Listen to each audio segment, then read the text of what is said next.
Miriam Epskamp, the Director of Religious Education for the Unitarian Universalist Community Church. Our Thoughtful Thursday program happens once a month, and we invite speakers from the community to come in and share their wisdom with us. Like public radio, we require support of our community members in order to provide programming like this.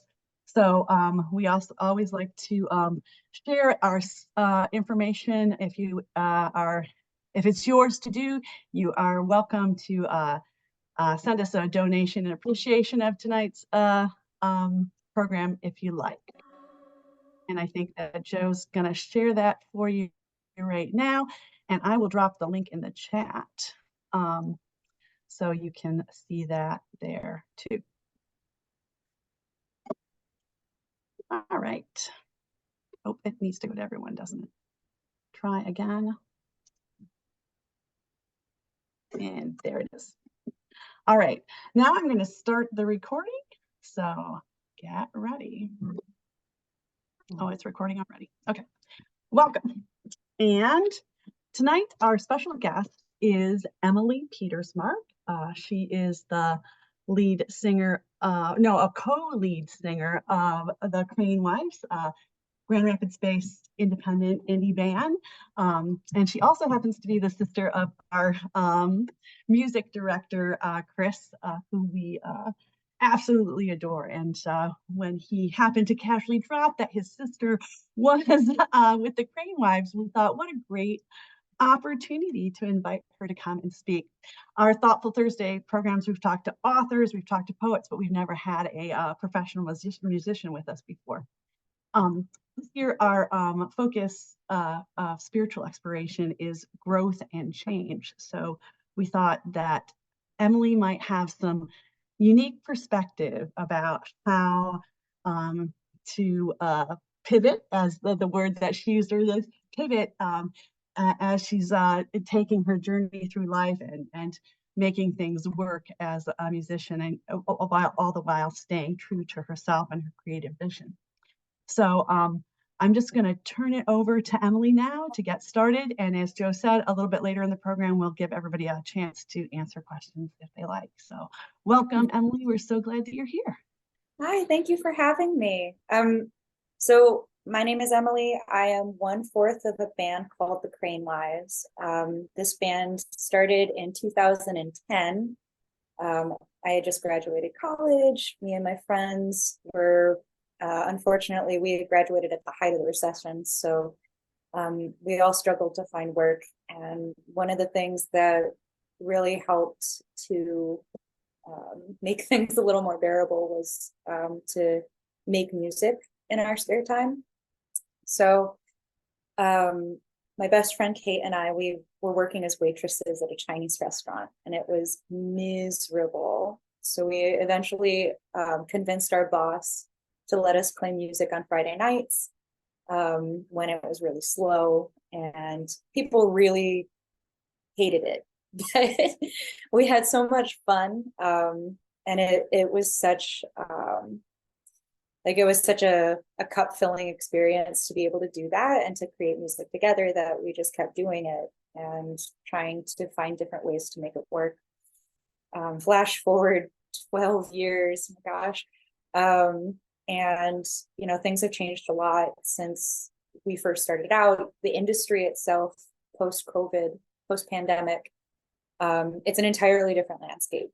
And so a lot of what we're doing now is, like Miriam mentioned, just like figuring out how to pivot, how to adapt to all the ways that the industry has changed, the ways that expectations have changed, and also trying to move forward in a way that also prioritizes our health and comfort and our needs in a way that we really didn't have the option to beforehand.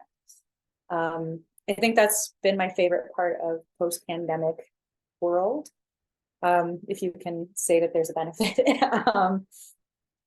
I feel like we had so much time to think about what we needed when we were unable to work, unable to see each other.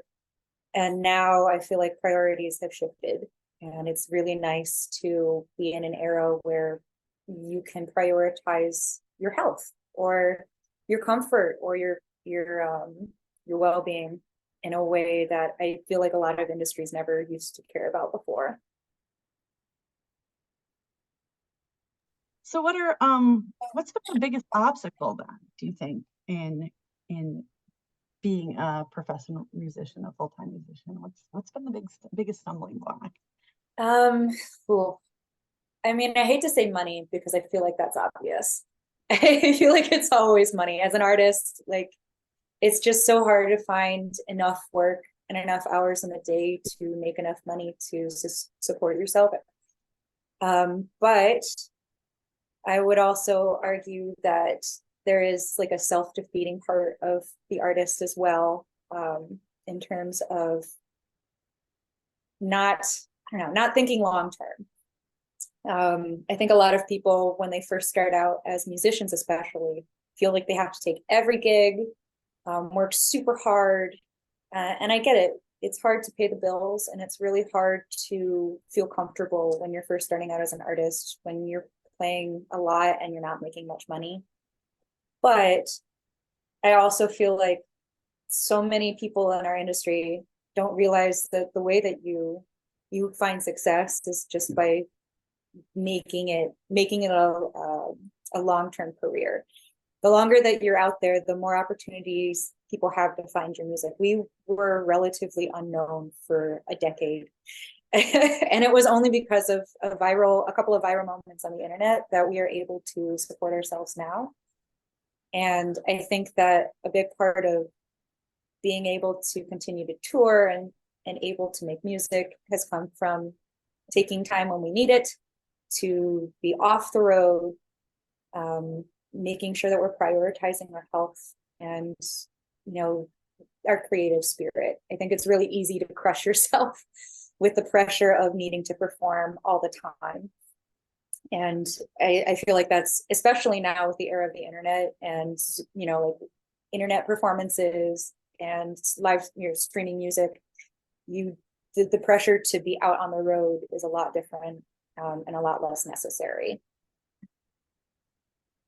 Have you found that you needed to kind of, if you're thinking about as you create, is part of you saying, well, is this going to be commercially viable, or is this going to be popular? Is that sort of a tension that you have as you are creating songs, creating artwork? I think that because it's your job, it always is going to live in the back of your mind. It's like, I hope people like it. I hope that someone likes it. But one thing that I feel very proud of our band for doing is that we tried to write commercial music.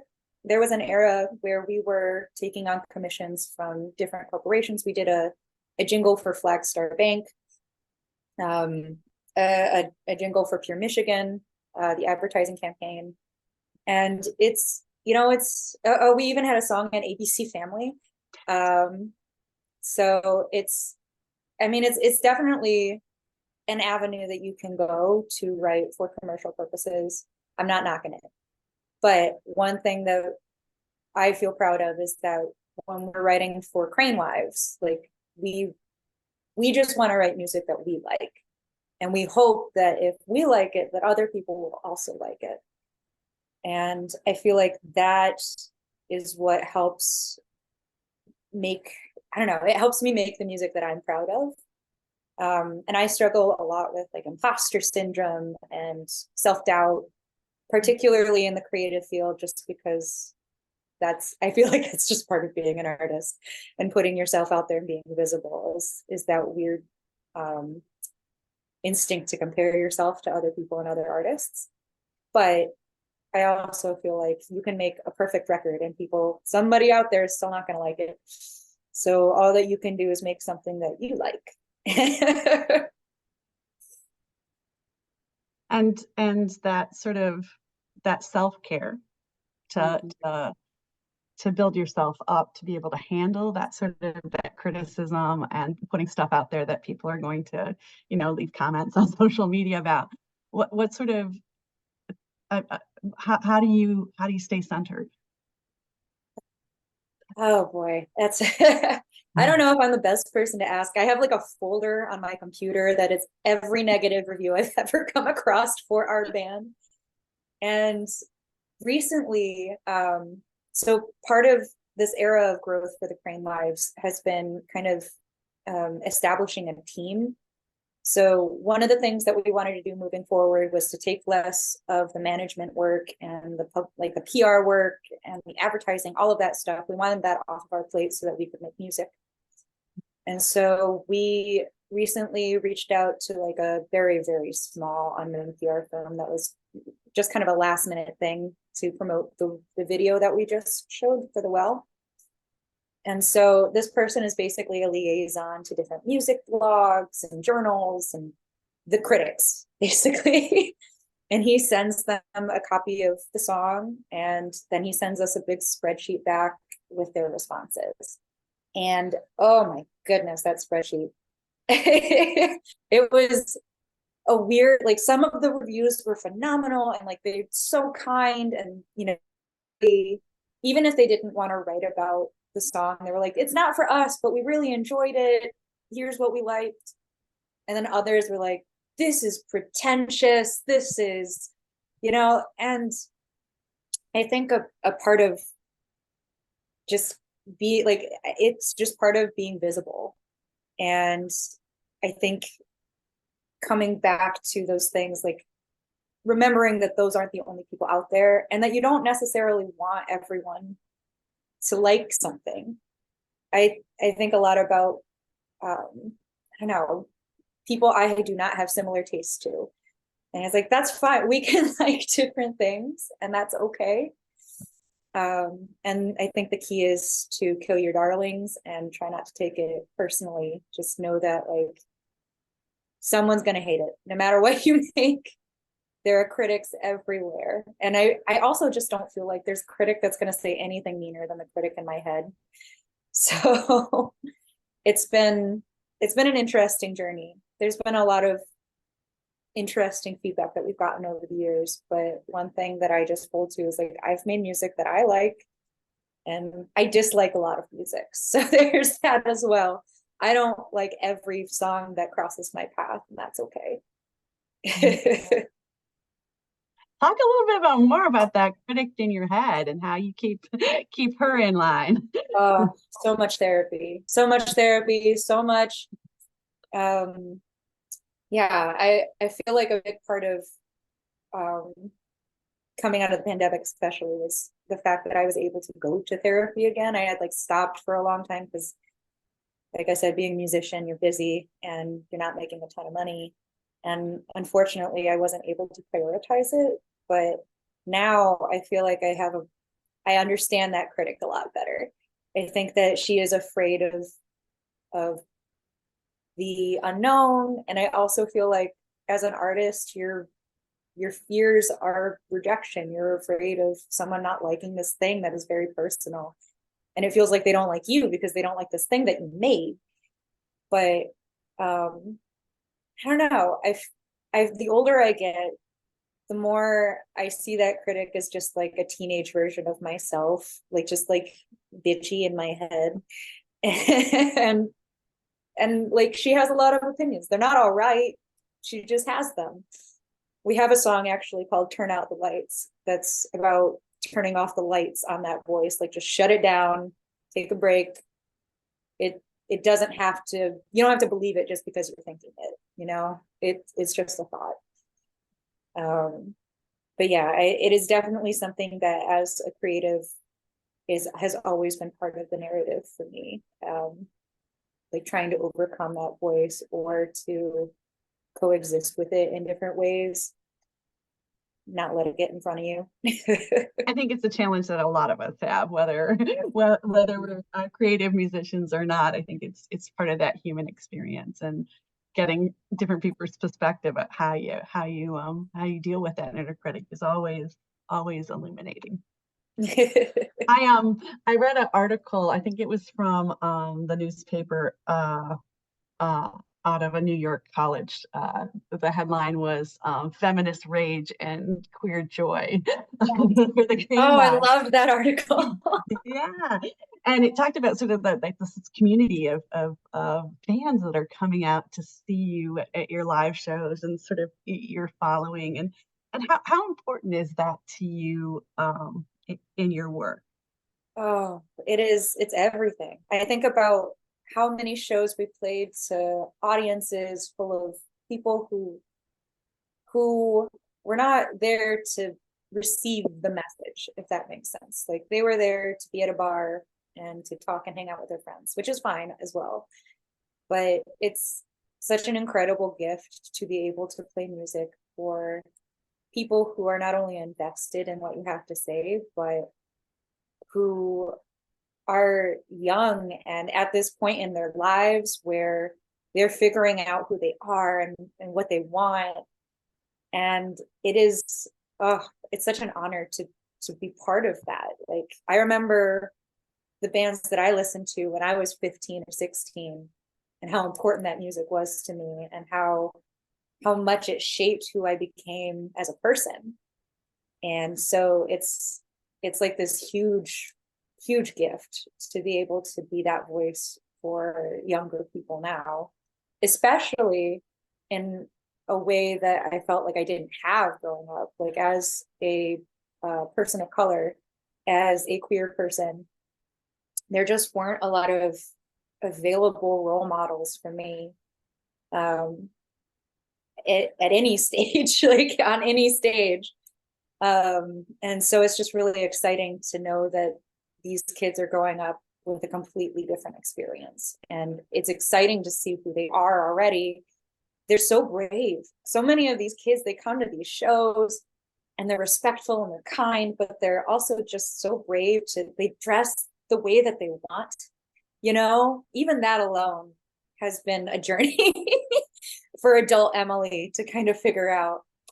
But to be 15 and like, I want to wear a Renaissance outfit to this concert and I'm going to do it. I'm going to wear elf ears and that's going to be fine. No, it is fine. It's just incredible to me. I respect them all so much. It's so important to me to know that they're okay.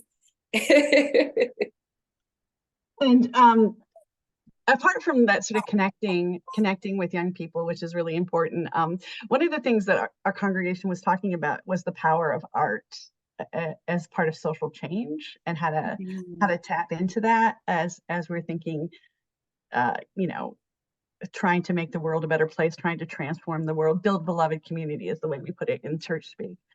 Oh, I like that. What are your thoughts about music as social change and what your role in is it? Oh, I feel like we have a huge responsibility as people with a platform to promote a better world, to use our voice to do something that leaves things better than it was before we had this platform. It's obviously a big responsibility and not something we take lightly. We've always kind of been, I don't want to say we've all been activists because I know how much work that is, but we've all been politically minded and socially minded to try to promote, you know, just a gentler, softer world for people. And I remember, I actually was thinking about this recently. I'm really excited you brought it up. We played this show at a venue that will not be named, but was not, they ended up participating in one of the rallies to shut down Lansing, like of the pro-Trump rallies. This was after we had played there.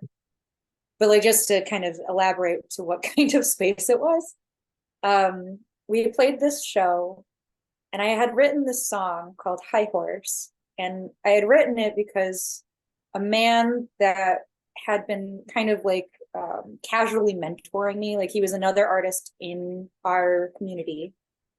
And he had been an artist in our community for a long time, had a big following, was playing in a successful band. And I was reaching out to him, he was reaching out to me. We were talking about, you know, how to be a musician. And then one day out of the blue at 2 a.m., he sends me a very inappropriate message. And I hate to say that that's not uncommon, but like, unfortunately, that is something that as a woman in this industry, you do run into more often than not. And so I wrote this song about feeling disrespected. And to preface the song, while we were performing, I just was talking about what had happened and what had inspired it. And I ended it with saying, like, men, respect women, just respect us. That's all we want. And later that night, we received a message from a man who was very upset that I had lectured him because he respects women. Of course he does. And he's like, you shouldn't bring that stuff to a concert. That's not why we go to shows. We don't go to be, talked down to or lectured or, reminded of all these bad things in the world. That's fair. You can go to a show for whatever reason you want to go. But I was able to look at that and feel like, I think you needed to hear that. I think if that hurt you, then you needed it. Dogs holler. And I've held that for a long time, thinking about that guy wherever he may be, and knowing that sometimes I think it's important to say things that make people a little uncomfortable, and we have this really unique opportunity to do that on such a big scale. And sure, people might not love it, but I feel like I have to do it. I have to. It's my responsibility as a person who's experienced these things and don't want them to continue.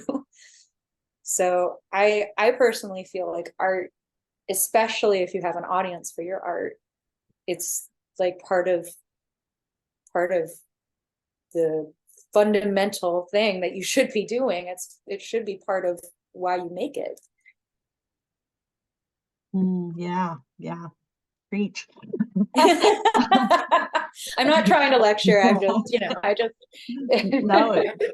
Yeah, when we talk about integrity, I think that's part of it, to speak your truth. Mm-hmm. Yeah.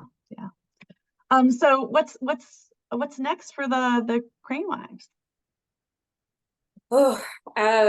We are assembling like some semblance of our schedule is all over the place right now, but we are going on tour in April, and I'm excited. We're kind of building this new way of touring where we get a little bit more time off while we're on the road, because in the past it's been like 3 weeks solid, no breaks. And now we're trying to prioritize, like, how's my voice going to last this entire stretch? How am I going to feel? Will I have a bed? Like, all of these things. And so I'm excited to go out again with these new priorities, because I feel like it's going to be a lot different than it was when we used to tour before. And so we're going to be going down to like the Southeast, Florida, North Carolina, Georgia, a lot of spaces that we've never been before, which is also really exciting. So we're going to be meeting people, hopefully in spaces that we've never been. And a lot of them are young. We're going to be playing at University of Gainesville, Florida. And I'm really excited to meet some students and to talk with some like young students to see what it is that they're about. Yeah. And then in the future, hopefully we've been discussing a little bit about touring internationally. It's weird to think that that's reality right now, but yeah, just trying to expand the team, finding more people to help support us so that we can do bigger shows. We hired a sound engineer to come with us, and a tour manager. Oh, amazing. Like, we're going to have 2 extra people to drive the van. So just that alone, I feel like is going to make a world of difference. Having extra hands to help carry things in and out. I'm pumped about it. A lot of change. And I also just feel like the bigger venues as well. We're playing to crowds anywhere between like 300 to 1,000 people. And That's pretty new for us. We've played big shows in the past, but never like consecutively on a tour. And so that feels a little different and scary, but in that like roller coaster way of, it's going to be really exciting, but also just kind of getting used to being in a room full of people again. Especially after the pandemic, which was so strange. Must have been so strange for you as a musician Oh my to God. be cut off from that sort of interaction with people. Yeah, and one thing it taught us, I feel like it taught a lot of people, is just that like the online experience, while it's really great and I'm grateful for it, is not the same as what it is to be in a room and to feel the music, or like to be co-regulating with other people in a space. Yeah, it's a very different experience. We played a show in Brooklyn recently, and that was like there were almost 900 people there. It was like one of the bigger shows that we played since coming out of hiatus after the pandemic. And I remember getting off stage and just like crying, and not because anything bad was happening or sad or joyous, just it was just so much. There were so many people in that room, and I hadn't been around other human beings in so long. It was overwhelming. Almost surreal, I bet. Yeah, it kind of felt like entering a different planet for a second. My world has been so small. It's been like my house, my cats, my partner, and that's about it. The band didn't meet in person for about a year in 2020. I was actually diagnosed with like a kidney disorder in 2020. So I was on immunosuppressants through the majority of the pandemic and could not be around anybody. Wow. Yeah, so it really changed the landscape of my world. My computer's giving me a low battery. I will just take 1 second and go grab my charger. 1 second, I'm sorry. Oh. No problem. For the audience, if you're thinking that get your questions ready, because we'll open it up in just a few, so you can ask questions for Emilee too.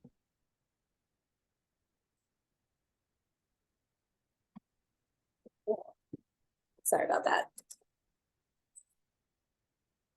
But yeah, post-pandemic living, very different. So, what would you say to young people who are starting out or considering a career in music? What advice would you give to them? I feel like I have so much, but more than anything, just prioritize your needs. It's okay. You don't have to take every gig. It's okay to do things not the way that the industry says to. I feel like we're all trained to have this anxiety about not working enough, particularly as an artist, because you're doing things on a different schedule. I used to have a lot of shame about I would work weekends and I would work really late, so I'd sleep in really late. My sleep schedule was super weird, and I would have a lot of shame because I would have friends who would get up for a 9 to 5, and I wasn't doing that, and my job and my life looked a lot different, and it was hard to kind of compare myself to that and feel like because I wasn't hitting the same milestones, right? Just know that you can still be successful and not hit those milestones. It's okay. And I feel like that's the fun thing about these kids, though. I feel like I don't need to tell them that. They know.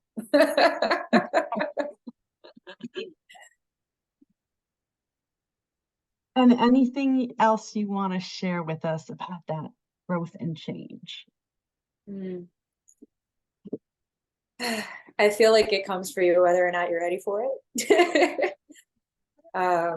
And art, even if you don't feel like you're good at it, that's the thing. Like, make bad art, I think, is the biggest thing about growth and change.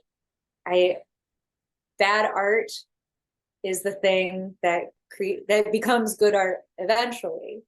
And also, I don't know, I feel very strongly that creating something, even if it's not for other people to share, that can unlock something inside of you that can help with the difficulty of change, the pain of growing.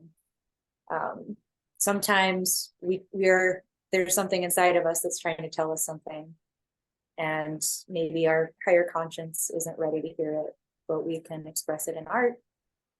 I feel like so much of my art these days is talking to like baby Emilee and who I was as a kid, and trying to soothe that wound. And that to me has like helps with all of the crazy changes moving forward, making things that aren't necessarily for an audience, but still feel meaningful and feel like they say something to me. It helps you process things and that you can't otherwise, getting in touch artistically. It's like a safe space to put things that you might not be able to verbalize and feel safe doing. So much of what I've made as an artist, I feel like I couldn't have made as a young person because I didn't feel safe. And now as an adult, I feel like I found a community and that is supportive and unconditionally loving. And I feel like I finally am able to use my voice that way. So yeah, find your people and make that art. All right, let's see if anybody in the audience has a question. You can go ahead and unmute yourself and raise your hands or pipe right in. It's kind of a small, intimate group tonight, so let them start their video. I think we have to do a few technical things to get people up and running. Hi, Chris. Hi, Mom. Judy Halsath, go ahead. Yes, I have a question for you, Emilee. When you were a kid, as you referred to yourself, in your growing up years at home, what experiences musically did you and your brother Chris participate in? Oh boy. So Chris and I both took piano lessons from a very young age. Chris was always so much better at it. He liked it more from the beginning. So it was like he improved so fast. And for me, it felt like pulling teeth. My mom and I got into a lot of arguments over practice because I did not want to. But that was a huge part of our lives growing up. Piano recitals. We both did choir. So a lot of concerts and recitals there. We also were both in like the musicals at school. So all of it. Thank you. Sounds like you were in a musically rich environment that helped you kind of bloom into who you became. So grateful for it. I mean, even for the piano lessons that I fought, I'm very grateful for them. Because without them, I feel like I wouldn't be where I'm at.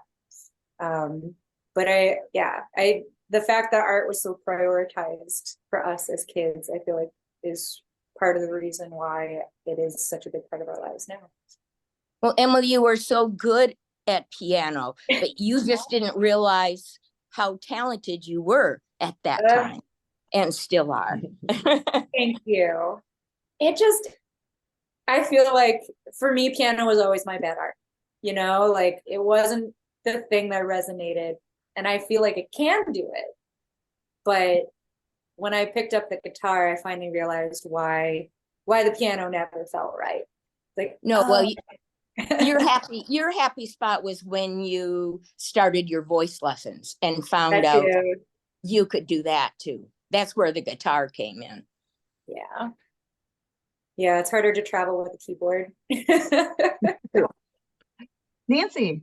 Emilee, I was hoping you'd tell us a little bit about how you named your group the Crane Wives. What does it mean? So the Crane Wives we say it comes from two separate places. So the first is that there's an old Japanese folktale called the Crane Wife. And it is a very beautiful and very sad, in the way that old folk tales were, like all of them are very sad. It's a sad story about self-sacrifice and giving too much of yourself to another person. And when we had started the band, that really resonated with me. And so like we decided that we really liked that. And then additionally, an artist that we love, the Decemberists, which is another band out of Oregon, they wrote this album about that folk song. So it's this concept album that talks about the story of the Crane Wife. It's called The Crane Wife. So if you ever, are looking for new music, The Crane Wife by the Decemberists, cannot recommend it enough. It basically just tells the story of this woman who sacrifices a lot for her partner, who just, because she keeps sacrificing, he keeps taking. And I feel like it's a very beautiful and sad cautionary tale about spending too much of yourself that you can't give. Thank you. Nikki, you got your hand up? Yeah, that sort of reminds me of the giving tree, what you were describing of the crane noise. I had a question about individual versus group growth. As you grow as an individual, you write your music. Does the group always agree with where you're going, in the direction you're going, or what's the dynamic there as people are growing apart, staying together? That is a beautiful question. I really love that. We like to consider ourselves as a band this 4-person marriage. None of us are romantically linked, but we treat each other like we would a partner, with the level of respect and consideration for everyone's needs, which has been difficult, has not always been easy. But in terms of creating art, it's already such a vulnerable thing to bring something that you wrote from an emotional place to be in front of other people, let alone to open it up to suggestions of change or that is really tough. But one of the things that I think we've worked on really hard as a band is being able to communicate with each other in ways that we know are not hurtful, because we know each other so well. It's been 12 years of working together and being friends, and going through a lot of really significant life changes together. I think that creatively, we do not always agree. We have very varied tastes in music. So I like a lot of stuff that like Kate does not like, and vice versa. So it becomes this kind of give and take. If you're the main writer on the song, like if you come with the bones of a song, ultimately it's your decision to accept or veto any suggestions. And that has taken some time to kind of like work out the kinks of that hierarchy. But I think that we've worked really hard as people, as individuals, to trust each other and know that like when we're offering suggestions for music, that it comes from a place of like, I don't want to change this thing that you made. I want to contribute and make it better. And you don't have to agree. It's just, the intention of, I'm not trying to hurt you. I'm not trying to bring it down or take away. I want to add. And that just comes from years and years and years and years of being together, therapy, and just, intentional growth with each other, like making the intention, like we're going to communicate better to each other. Aiden, you've got your hand up?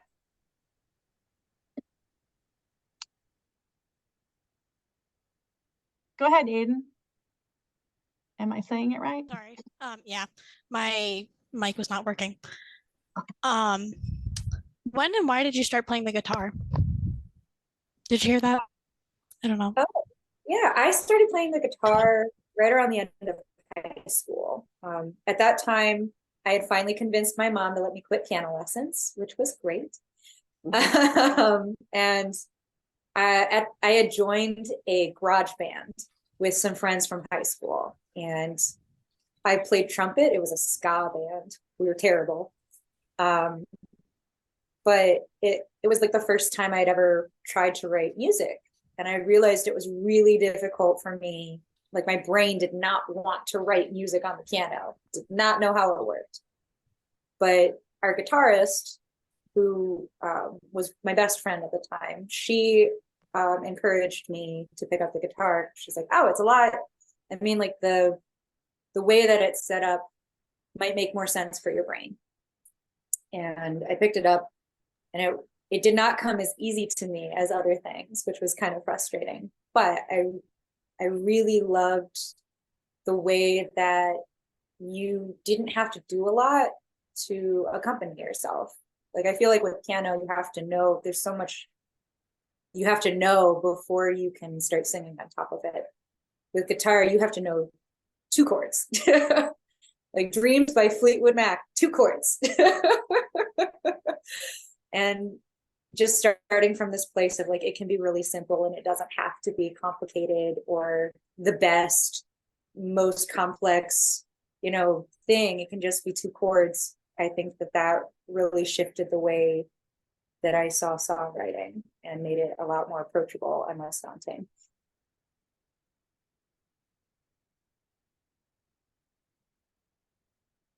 Go ahead, Joe. So as long as we're talking about guitars, the Crane Wives were originally very acoustic. Mm-hmm. And I'm wondering, when you guys became electric, how did you end up on that beautiful Gretsch guitar that you have? Oh, my baby, my favorite child. Don't tell my cats. So we originally had 5 members in our band. We had a banjo player, and in that discussion about growth, we just did not feel like we were growing in the same direction. And so he left the band in 2013.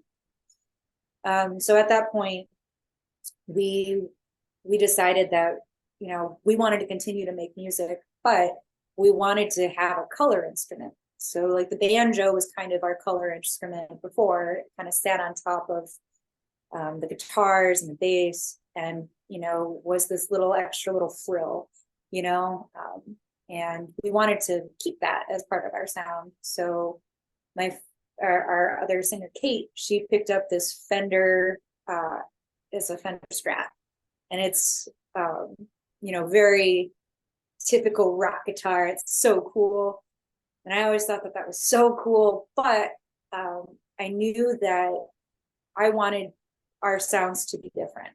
Like one of the things that we had with our acoustic guitars was Kate played a Taylor, I played a Martin Dreadnought, which is a lot bassier, it's bigger, has like a deeper, darker sound. And I wanted to keep that distinction. So I continued to play an acoustic guitar for a while, but we were on tour. We were in Appleton, Wisconsin, playing a festival there. If you've never been to their Mile of Music Festival, it's amazing. It's like a whole weekend. They invite hundreds of musicians to come into their city, and every place is a venue. It's fantastic. And they have this music store there called Hyde Music, and they would do little workshops there. We were invited to come in and do a performance on like children's instruments. So like a little ukulele, little plastic drum set. It was really fun, really cute. And while I was in there, I saw this beautiful mint green Gretsch Electromatic. And I knew I had to have it. I knew that this was my guitar. I loved that it was a very dark sounding instrument, the big speed bar. Oh, I love a whammy bar. It has been my baby ever since, but I will say that I did buy a second guitar for touring recently. It's a Gretsch Streamliner, so it's a lot smaller and it does not look so giant on my tiny body, which I also appreciate. But I really just, I liked the dark sound of the guitar that like the acoustic had, and I really wanted to kind of maintain that in the electric sound. That was a long answer. But a good one, but a good one. Thank you. I think that I've read that you are kind of drawn to that dark imagery and that dark sound and that those dark topics, I guess. Yeah. Do you want to talk a little bit about why that appeals to you? Oh, I feel like maybe growing up in the Catholic Church, I don't know. I love dark things, bones. I have a bone collection. I have a snake. Like I like things that are counterculture. I don't know. I feel like I was trying to analyze this recently because I got my septum pierced, and my mom, not a huge fan. Is she still here? I still love it's fine. Again, we're allowed to like different things. But I was trying to like come up with, she's gonna ask why you had it done. I don't know. I like it. I also just feel like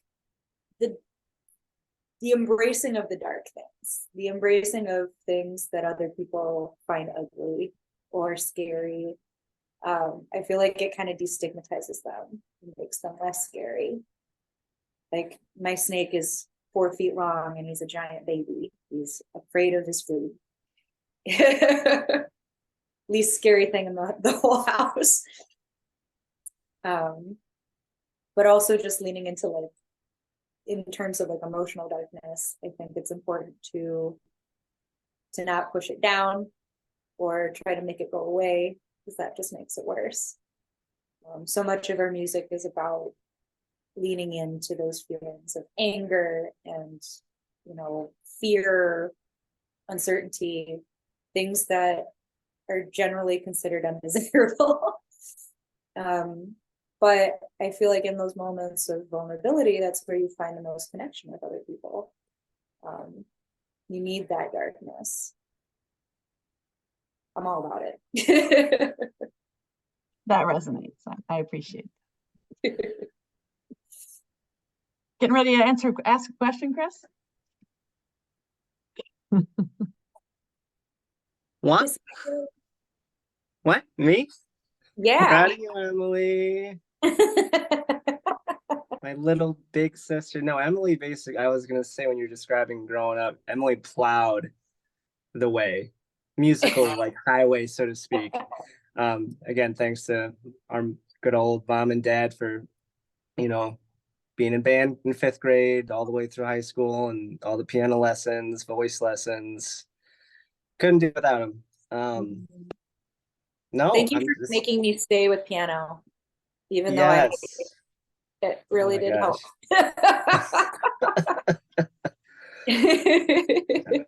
No, Emilee's multi-talented. Did you tell him how you play trumpet too? You still got the... I have it. I have the trumpet. I do not play it. I was always hoping back in the Crane Wives like folk days that like Mumford & Sons, you would just whip out the trumpet at a show. Oh boy. I really enjoyed playing the trumpet when I was in high school. I played like all 4 years. It was a marching band, hit band, symphony. But I don't know. It's just such a niche instrument for like the independent music world.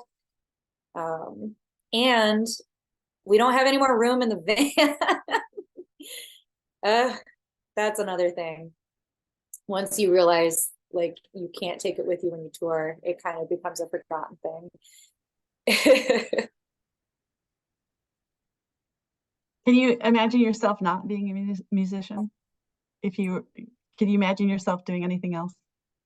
You know, yes and no. Like over the pandemic, I feel like it was like a crisis of self because I wasn't unable to perform, and just based on the way that the world felt at the time. It's like, will I ever be able to perform? Will it ever be safe enough? And so I had this like this long period of time where I started working in different fields, doing different things. I worked at a nonprofit for a while. I worked at a doctor's office, and I feel like I could see like an alternate universe Emilee doing any of those things. I think that I enjoy, I can go to work. I can do the 9 to 5 and do something that doesn't necessarily fill my cup in that way.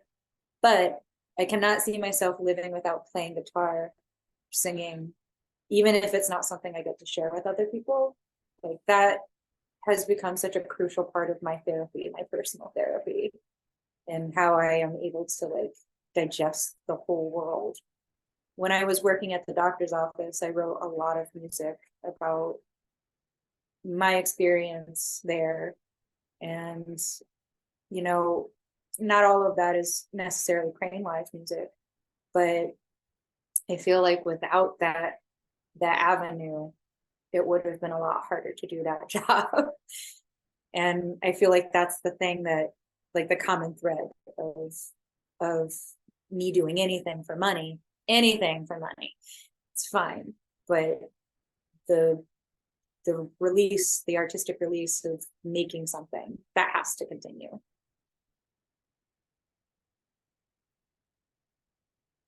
I highly encourage everyone to make things, even if they're not pretty.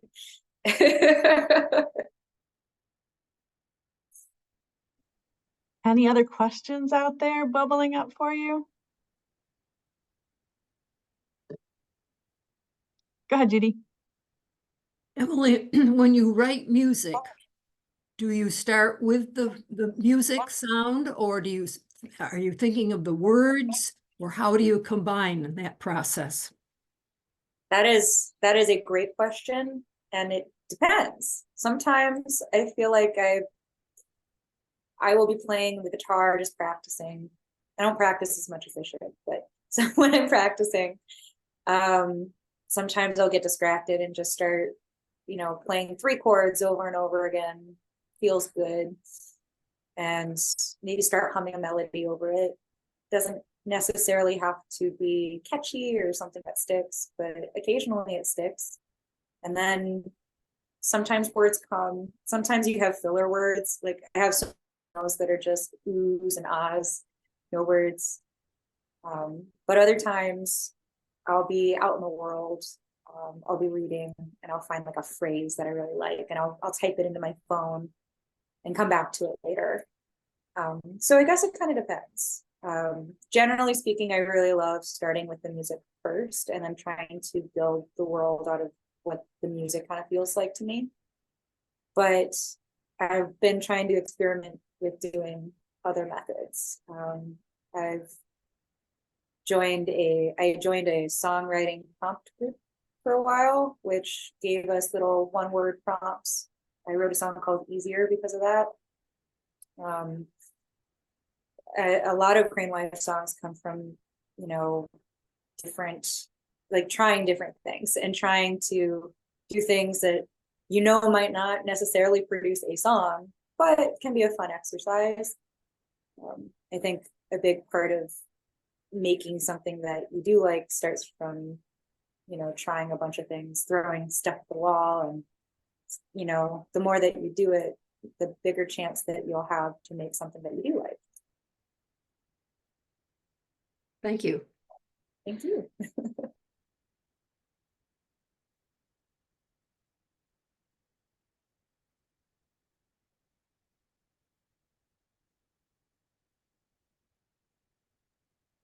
Okay, this is your last chance. Anything else bubbling up for you? Chris has his hand up. Do you? Go ahead. Yeah, I'm good. When's the album release date? Oh, mean. We're aiming for June, early to mid June. Okay. It feels so close. Like we still have like 4 or 5 songs to finish in the studio. So we have next week in the studio, and then a week off, and then like the first week of February, we're gonna be back in the studio again to just kind of wrap things up. And then once that's done, it goes to mastering, which is like a whole other, there's so many steps. There's so many steps. I wish it was just you sing it into a microphone and it's done. But we're trying to like elevate what we're doing to make it more professional. So it's a lot more steps. But we just got confirmation today that the same person who did all of our album art is going to do the album art for this next record as well. So really excited about that. Like I said, assembling the team. It's good to have like the support and to be able to like bring people that you love and respect and love their artwork, what they do, into the fold. Katie, did you have your hand up? Yeah, I don't know actually, if you can see me. Oh, never mind. Sorry. Go ahead. all right. I guess like obviously as an artist, like all your songs are important to you. I was just curious if there's any in particular that are just like very near and dear to your heart that like especially have like a strong meaning to you, just because like I love all your music so much and I was just curious. Oh, thank you. Yeah, definitely. One of the songs I wrote is called Never Love an Anchor. I wrote that song about my adoption experience a little bit. And it was like one of the first times that I feel like for so long, that experience to me has kind of taken a backseat to other things in life, because it's just kind of hard to dig into that trauma. It's because it's so deeply rooted in everything. And so part of what I wanted to do was to give myself a break from it. So I wrote this song that was like from this imaginary perspective of my birth mother, and her telling me things that I wanted to hear that would make that trauma feel a little better. And so that song always feels very personal, and I love hearing people sing along to it. It just, I don't know, makes me feel very seen. And another song I would say would be Ribs. That is a song that I wrote about the story of Lilith from Jewish mythology. And when I was writing it, I was in a very unhealthy relationship with somebody who was not very supportive of me or my goals as an artist, unfortunately. And I remember as I was writing the song, which I was really excited about, because up until that point, I feel like a lot of our music was embracing the anger, but not embracing like the strength and the knowledge and the wisdom of being a woman in this world. I just remember he was so mad at me for ignoring him and playing guitar. And now it's one of my favorite songs. I'm so glad I ignored him. But I feel like to me that was like the first moment of my rebellion against that control that he had in our relationship, because so much of what I did in my life was based on what he wanted me to do.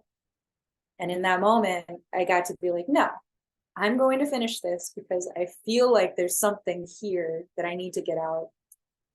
And yeah, it still hits sometimes when I hear it. Thank you. Thank you. Great question. Great question. Marilyn, did you have something you wanted to add? Let me unmute.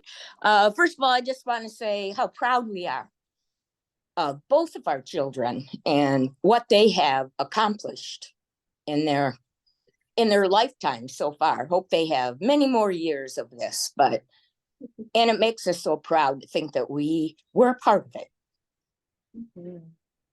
Thank you, Mama. You're welcome. And we at UU Community Church are so delighted that we have got to know them. They are just Yeah. so Now you delightful. Yeah, they get to stand here and me sing every Sunday. We Oh, love you hearing you sing? sing. You didn't tell me you sing. Yeah, there's a reason I didn't tell you. Okay. Well, you didn't tell them the weekend you were here and we were helping you, give you ideas of songs. Oh, yeah. Yeah, sometimes I tickle your brains or tickle Addie's brain. I'm like, Addie, what should I do?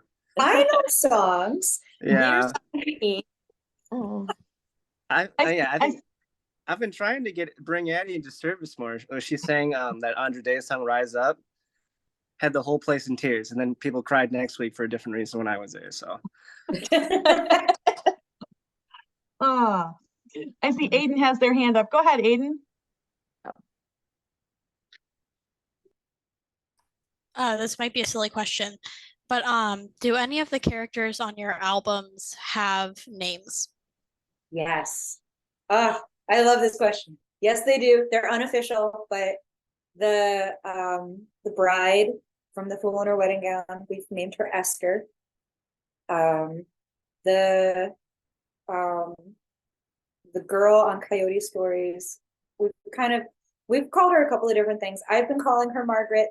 I don't know if that's what the rest of the crew would call her, but that's just who she is in my head.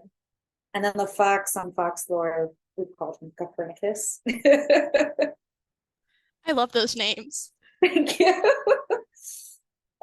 Yeah, Rebecca Green. I cannot wait to see what she does for this next record.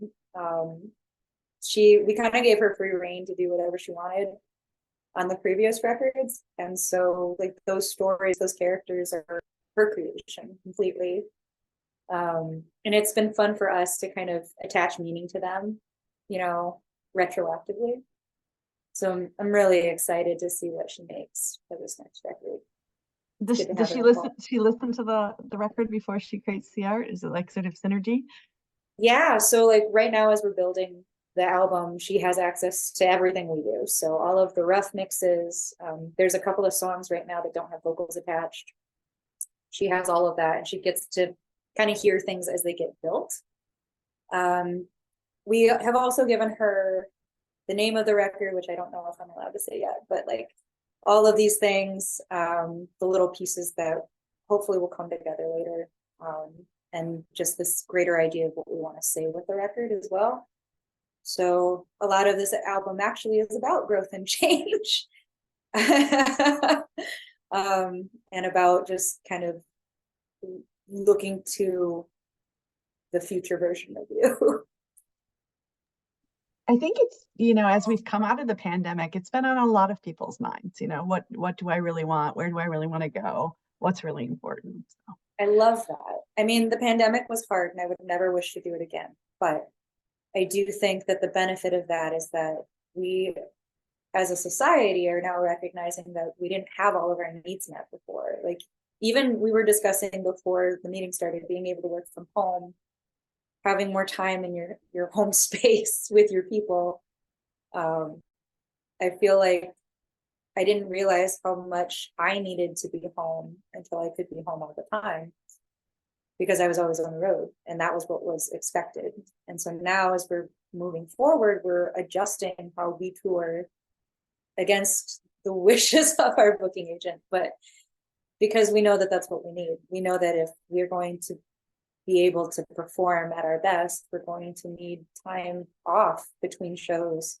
We can't do 20 shows in a row without a break anymore. We're old. We're old, and then we would like to sleep in a bed and not on the floor or in the van. And it's just so nice. I feel like even younger bands are doing this as well, where they're taking more intention into how they're building their schedules, asking for time off, building that in. And I feel like that's going to make the industry as a whole a lot better, even if the people who make the most money might not love it. I feel like as a society, we're shifting gears to prioritize like our families and our people in our community and less our jobs, which is awesome. Yeah, you're in a room with a lot of older people, and You get it. I think no, and I think that's one of the things that gives me hope is this younger generation is thinking that way and trying to change the system, which is it's a beautiful thing. Absolutely. And that's been the thing. Like I feel like when you ask me what advice do I give, I'm like, what advice can they give me? Like, what do you have to say about what I'm doing and how can I make it better? And I'm so excited for this next generation. Gen Z has got it down. They're figuring it out. And I wish that I had a tenth of that confidence when I was their age to do any of it.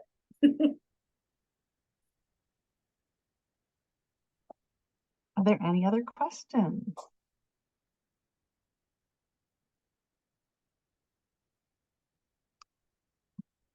So what up and coming music would you recommend to us? You probably closer to what's new out there. Oh goodness. Okay, again, I have weird taste. So an artist that I really have been getting into, he is another white man with a guitar, so just gonna preface that. But his name is John Craigie. I'll write it in the chat.